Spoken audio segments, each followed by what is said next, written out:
Britain once built a locomotive so advanced it outclassed everything else. 2,700 horsepower packed into a body light enough for the nation's weakest tracks. It could climb gradients that made other engines choke. Crews loved it. Engineers called it the best. But inside the halls of power, this machine was hated. What they saw in its DNA was a hydraulic transmission perfected in Nazi Germany and Maybach engines developed for their tanks.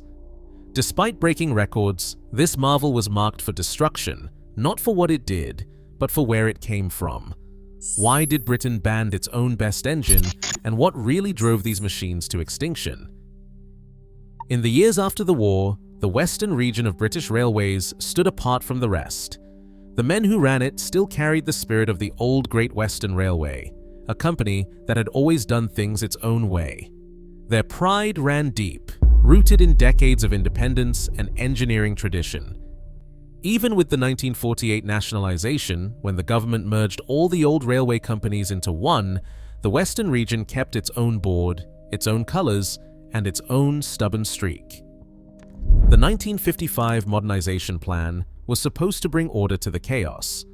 The goal was clear: scrap the steam engines, bring in diesels and electrics, and pull Britain's railways into the future. But the Plan's fine print left room for regional decisions. Paragraph 104 spelled it out. Because of their unique tracks and hilly terrain, the Western region was allowed to choose special locomotive designs. The bridges from the Great Western Railway days were lighter, the gradients sharper. Heavy diesel electrics, favored by the rest of the country, would have strained the old infrastructure and slowed down the express trains that were the pride of the West. So the Western Region Board took their chance. They did not want to be just another branch of a national machine. They wanted to prove that their way was better. In the boardrooms at Paddington, the talk was not about following orders from London. It was about finding the right engine for their land. The engineers looked beyond Britain to Germany, where the V200 diesel hydraulics were already conquering steep hills in the Black Forest. The Western Region Board saw a solution that fit their needs perfectly: a powerful engine that was light on its feet, built for the twisting, climbing routes from Exeter to Penzance. Autonomy. This was not open rebellion, but it was quiet defiance. The autonomy clauses in the modernization plan gave them cover, but the real motivation was pride. The Western region believed they knew their railway better than any committee in London ever could. They wanted engines that could handle the Dainton Bank and the Cornish Alps, engines that carried the names of heroes and explorers, not just numbers on a spreadsheet. In those years, the Western region was a kingdom within a kingdom, proud, isolated, and determined to chart its own course. Stubborn. The Western region's tracks cut through some of the harshest terrain on the network. From Exeter to Plymouth, the rails twist and climb over the deep valleys and rolling hills of Devon. The most notorious stretch is the Dainton Bank, a slope so steep it earned a reputation of its own. The gradient there runs as sharp as 1 in 36, meaning for every 36 feet forward, the track rises 1 foot. On a wet morning, even the best steam engines would lose their grip. Drivers would coax their trains up the incline, sanders blasting, sometimes stalling halfway, and being forced to back down for a second run. It was not just Dainton. The banks at Hemerdon and Rattery, with gradients of 1 in 42, tested every ounce of pulling power a locomotive could muster. But the hills were not the only challenge. The Brunel-era bridges were built for lighter loads. Many could not tolerate more than 18 tons pressing down on a single axle. Anything heavier risked cracking the ironwork or buckling the brick arches. Engineers measured every new design against these limits, knowing that a few extra tons could close entire sections of the line. The diesel electrics used elsewhere in Britain tipped the scales at over 130 tons, with heavy copper windings and traction motors under every carriage. On the Western's bridges, that much weight would have been a death sentence. The express trains had to stay light, but they also needed to haul 12 coaches up the steepest banks in the country. It was a problem that kept men awake at night: how to put more than 2,700 horsepower onto the rails without snapping the infrastructure beneath. Crews learned to judge a locomotive by how it handled the climb out of Newton Abbot. If the engine faltered, the whole schedule collapsed. Miss the summit by a few minutes, and you would spend the rest of the day chasing lost time. That pressure shaped every decision. The Western region needed an engine that could dig in its heels, keep the timetable, and do it all without breaking the back of the railway itself. Hydraulic transmission doesn't sound romantic, but it's the secret that let the Westerns do what no other engine could. Picture two fans facing each other. Turn one on, and the other starts spinning, even though nothing connects them but moving air. Now swap the air for thick oil. That is how a Voith torque converter works. When the driver opened the throttle, the Maybach engine spun an impeller inside a sealed chamber of oil. The fluid whipped around and hit a second set of blades, the turbine, which turned the drive shaft. No gears to grind, no heavy electric motors under the floor, just pure pressurized oil doing the work. The Voith transmission in the Class 52 was a three-stage system. At low speeds, the first torque converter multiplied the engine's force, letting the locomotive dig in and move a 12-coach express off the mark, essential for banks like Dainton. As speed built up, the system automatically shifted to the second stage and then the third, each one tuned for higher speeds and less torque. The driver felt the change as a smooth surge, not a jolt. No clutch, no pause, just a seamless flow of power. It was so smooth you could rest a glass of water on the cab desk at 90 miles an hour and barely see a ripple. The real magic was weight, or the lack of it. A diesel-electric needed a generator the size of a small car, packed with copper windings and magnets, plus traction motors for every axle. All that extra metal pushed a typical mainline diesel-electric over 130 tons. The Western's hydraulic setup skipped the generator and the big motors, saving nearly 20 tons. The Class 52 tipped the scales at just 108 tons, even with 2,700 horsepower under the hood. That meant every ton was working, not just along for the ride. On the old Great Western Railway bridges, where every axle mattered, that difference kept the line open and the trains moving. There was a feeling in the cab you did not get from anything else. When you opened up a Western on a steep grade, the engine's howl rose to a high, clean scream, the Maybach note. Instead of a shudder or a lurch, the whole machine felt like it was gliding on a cushion. The torque converter soaked up every jolt and slip, keeping the wheels gripping the rails and the coaches steady behind you. Drivers would talk about the way the power came on, no sudden kicks, just a steady, relentless push. It was a machine that felt alive, but never out of control. That is what the Western Region engineers were chasing. They needed a locomotive that could climb like a mountain goat, but tiptoe across the old bridges. The Voith hydraulic system, borrowed from German heavy industry and perfected for hills like those of the Black Forest, gave them exactly that. In 1961, when the first Class 52 rolled out, it was a technical marvel. 2,700 horsepower, 108 tons, and a drive system that turned oil into raw, usable muscle. For the men in the cab, it did not matter where the technology came from. What mattered was how it felt when you opened the throttle and watched the countryside blur past, smooth as silk, with the engine singing and the timetable safe in your pocket. The first time you opened up a Western on the climb out of Newton Abbot, you felt the whole locomotive tense like a sprinter in the blocks. 12 coaches behind, the Dainton bank ahead, a wall of track rising at 1 in 36.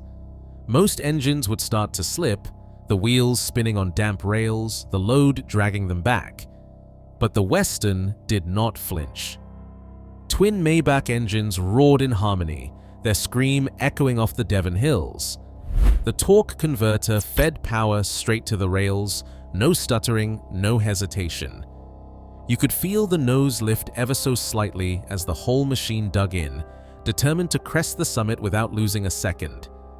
In the cab, everything was steady. The glass of water on the desk barely rippled, even as the speed crept past 60 and the incline bit harder. That was the magic of hydraulic drive. No jarring gear changes, no sudden surges. just a relentless, smooth surge of power, as if the locomotive was gliding up the bank on a cushion of oil. Drivers would test this trick for visitors. Set a glass down, notch up to 90, and watch the water stay calm while the countryside blurred past the windows. It was a party piece, but it was also proof. The Westerns did not just climb, they soared. On the platforms, kids would wait for the names: Western Challenger, Western Gladiator, Western Hero. Each one wore its title in brass, a badge of pride and individuality. These were not just numbers in a fleet, they were characters, each with a reputation. Crews swapped stories of Western Empire storming Dayton with a full load, never dropping below 40. They talked about Western Musketeer outrunning the old Steam Kings, making up lost time with a burst of controlled fury. There was a sense of camaraderie, almost rivalry, between the crews, who could coax the best run out of their engine, who could hold the timetable on the worst day.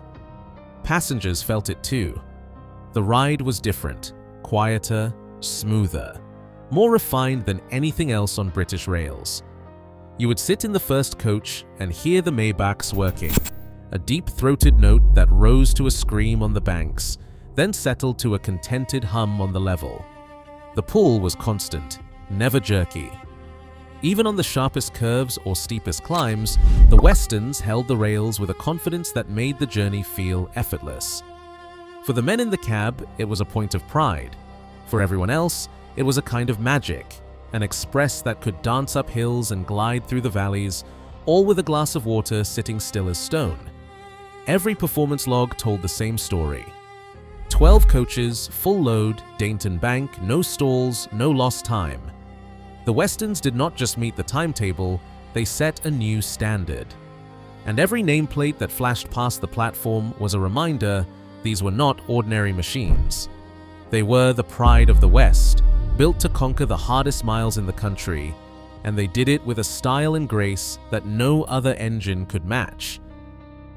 In 1967, a single clause in the new National Traction Plan sealed the fate of the Western region's hydraulic fleet. The document, stamped with the British Rail Board's crest and dry signatures, declared that all non-standard locomotive types would be phased out. On paper, the reasoning was clear. Too many different engines meant too many spare parts, too many training manuals, and too many headaches in the depots. Accountants drew up cost analyses showing millions lost to duplication. Workshops like Swindon, once the pride of the West, were now flagged for closure. Behind the scenes, the preference for diesel-electric was not just about British engineering. Minutes from a British rail meeting that spring mention a visit from representatives of General Motors, a company eager to expand its diesel-electric business in Europe. The Americans brought charts, forecasts, promises of global support. Their engines were heavier, but they fit the new definition of standard. The memo did not mention the Westerns by name. It did not have to, the handwriting was on the wall. The official line was efficiency. The hidden motive was influence. Decisions made in London boardrooms, far from the hills of Devon, carried more weight than any performance log or driver's report. The fate of the Westerns was now a matter of policy, not proof. Depot logs from Leyra and Canton told a different story than the official reports. In the maintenance sheds, crews kept detailed records of mileage, fuel use, failures, and repairs. The Class 52s showed up as reliable workhorses, clocking long runs over the Devon banks with barely a hiccup. But when the performance trials were written up for the board in London, crucial data vanished. Pages tracking speed and fuel consumption on the steepest climbs were redacted or left blank. One set of test results signed off in 1966 compared the Westerns to the new diesel electrics on a flat run, ignoring the hills where hydraulic drive made all the difference. The numbers that survived into the final report presented the Westerns as average, not exceptional. At Swindon, fitters noticed the pattern. Faults logged in the depot never made it into the summary sheets. Then the withdrawal timetable arrived, signed and sealed, citing non-standard performance as the reason. The decision was made on paper, not on the rails. For the crews who drove the Westerns, it was clear The verdict had been written before the evidence was even collected. At Swindon Works, the end came with a sound that no driver ever forgot. The shriek of steel as the claw bit into maroon paint, tearing through the side of a Western like it was nothing. The locomotives that had once flown up Dainton Bank now waited in line, stripped for parts, their nameplates pried off before the final blow. Fitters who had spent years keeping these engines alive watched as the fleet shrank, one by one. They'd kept the Westerns running by cannibalizing the dead, swapping out transmissions, patching up engines, doing whatever it took to squeeze a few more miles out of a machine London had already written off. The last run came in February 1977. They called it the Western Tribute. Crowds lined the tracks, waving as Western champion thundered by, the Maybachs screaming one last time. Behind the scenes, the replacement was already waiting, the Class 50, a diesel-electric heavier by 23 tons and slower on the banks. It never won the same affection. Of the 74 Westerns built, only 7 escaped the claw. Today, they're scattered across heritage railways, polished and cared for like lost royalty. Every survivor carries a piece of the old pride, a memory of the day when the best engine Britain ever built was sent to die, not because it failed, but because it didn't fit the plan. Today, as railways chase efficiency and uniformity, the fate of the Westerns warns us. Technical excellence alone does not guarantee survival when politics decide the future. 7 survive as museum pieces, a silent reminder that innovation can be erased for the sake of conformity.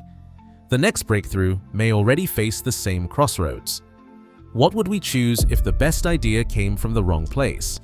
Share your thoughts below.